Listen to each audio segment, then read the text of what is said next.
Exact जो नतीजे हैं वो 4 जून को पता चल जाएंगे।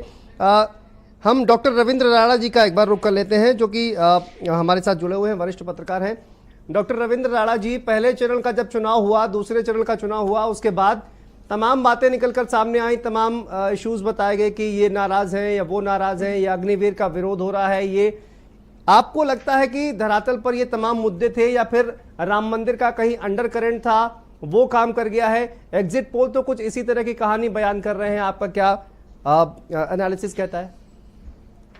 देखिए, पश्चिमी उत्तर प्रदेश में पहले 3 चरणों का जो चुनाव था वो पूरी तरह से जातियों में बटा हुआ चुनाव दिखाई दे रहा था और जातियों के आधार पे ही एनडीए भी लॉबिंग कर रहा था और इंडिया के भी जो पूरी बिसात बिछाई थी इंडिया ने, वो भी जातियों को लामबंद करने के आधार पे ही बिछाई थी। इसमें राजपूतों की नाराजगी एक बड़ा फैक्टर था जो काफी जोर शोर से चली और फिर शुरुआत पहले चरण से हुई उसकी, मुजफ्फरनगर से, और फिर हमने देखा कि पूरे देश में उसकी काफी तेजी से चर्चा हुई, पंचायतें होती रही जी। इसके अलावा कई और सारे फैक्टर्स थे। यहाँ पे मुस्लिम्स एक तरह से यूनाइट होकर के कांग्रेस और समाजवादी पार्टी के पक्ष में लामबंद होते हुए दिखाई दे रहे थे ग्राउंड पे, और बहुजन समाज पार्टी की उपस्थिति यहाँ पर नहीं थी। उनका वोट बैंक हर जगह बिखरता हुआ दिखाई दिया और दलितों के अलावा वो कोई दूसरा वोट नहीं ले पाए।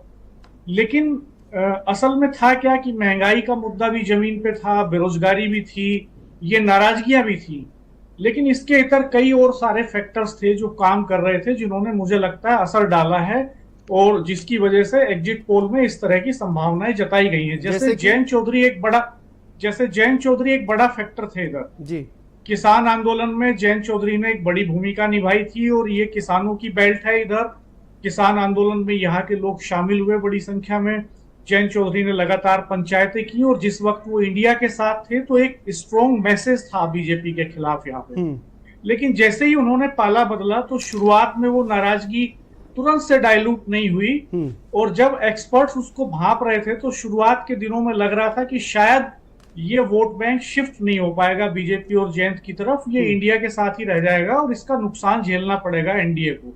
लेकिन धीरे धीरे हमने देखा जैसे चौधरी चरण सिंह को भारत रत्न मिला, उसके बाद फिर जिस तरह से कई सारे कैंडिडेट्स सामान्य कार्यकर्ताओं को टिकट दिए जैन चौधरी ने, जो एकदम जमीनी कार्यकर्ता थे जिनके पास पैसा वैसा भी बहुत ज्यादा नहीं है, तो अल्टीमेटली अपने कैडर वोट को मोबिलाइज करने में कामयाब दिखाई दिए और वो यूनाइट होकर के एक तरफ जाता हुआ दिखाई दिया। अब दूसरा सवाल ये था कि जो इधर सारी सीटों पे 2-2.5 लाख के करीब वोट बैंक ऐसा है जिसमें बहुत सारी छोटी छोटी जातियां हैं। छोटी जातियों से मेरा मतलब है संख्या में छोटी हैं वो उनकी एक बड़ी संख्या बैठती है कलेक्टिवली किसी भी सीट पे 2-2.5 लाख जी। उनको कोई भी उनका आकलन नहीं करता जनरली, और वो अदर बैकवर्ड कास्ट है मैक्सिमम। तो हम ये देख रहे थे कि पिछले 2014 और 19 के बाद से लगातार वो बीजेपी के साथ मजबूती से चिपकी हुई हैं, वो बीजेपी को वोट करती रही हैं और इस चुनाव में भी उनका मोह भंग नहीं हुआ। और उनको अपने साथ जोड़े रखने के लिए बीजेपी ने बहुत रणनीतिक ढंग से यहाँ जितनी रैलियां हुई हैं, वो चाहे मोदी जी की रैलियां हुई हो, वो चाहे योगी जी की रैलियां हुई हो, उन सब में छोटी छोटी जातियों के बड़े नेताओं को मंचों पर जगह दी।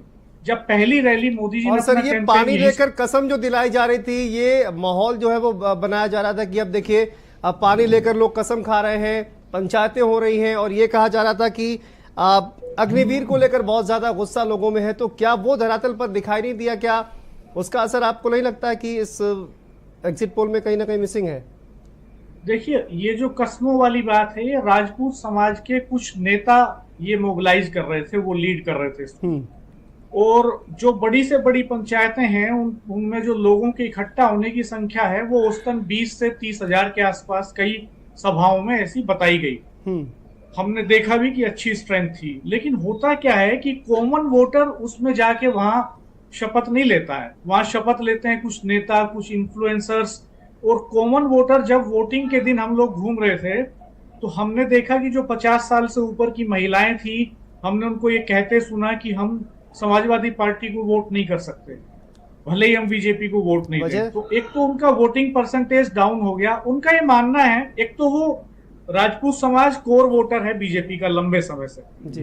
दूसरा, मुजफ्फरनगर दंगे के बाद इस पूरी बेल्ट में सिक्योरिटी एक बड़ा इशू है और इस वाले मोर्चे पर उनको लगता था कि योगी सरकार ने बेटर परफॉर्म किया है, तो यहाँ ये वाला फैक्टर काम कर रहा था। इसका अंडर करंट था, अंडर करंट क्या बल्कि खुले तौर पे लोग कह रहे थे कि लॉ एंड ऑर्डर तो कंपैरेटिवली बेटर हुआ है योगी सरकार में और अब उस तरह के रिस्क फैक्टर्स नहीं है। हालांकि बाकी सारे मुद्दे हवा में थे, लेकिन अल्टीमेट मुझे लगता है कि फाइनली जब वोटर बूथ तक गया तो जाते जाते उसके मन में ये सारे मुद्दे हावी हो गए।